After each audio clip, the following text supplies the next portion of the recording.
Meanwhile, Michigan continues to react to the sudden military action, including its Muslim community. The Council on American Islamic Relations, or CAIR, condemned the U.S. and Israel for their partnership, while some in Congress call it a welcome change from past policy. News Channel 3's Colin Roos sat down with its Michigan branch as they call for President Trump to reverse course.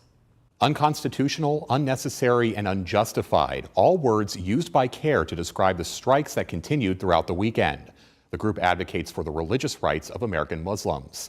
Its Michigan executive director says many of them backed President Trump in 2024 and feels he isn't keeping his promise to them.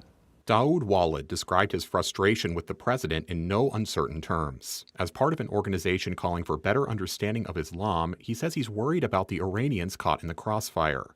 Between the renewed combat and Trump's tariff policies, he worries America is breaking faith with the rest of the world. I was quite disturbed that this is the second time in which our administration was at the peace table talking with negotiators and decided to launch a preemptive strike. The U.S. Navy veteran called the underlying rationale for Operation Epic Fury bogus. While granting criticism of Iran for human rights violations, he feels the nation was singled out among similar regimes in the Middle East. So you feel that with continued negotiations, there could have been some kind of agreement to be reached?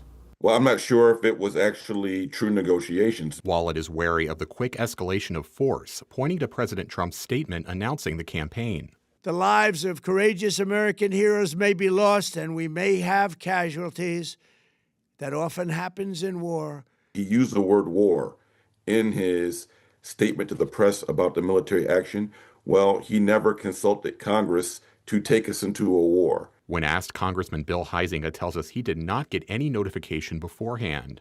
However, he feels the administration followed the War Powers Act protocol and provided off-ramps for the Iranian government in recent talks. Chuck Schumer knew about this. The Gang of Eight was notified a couple of nights ago.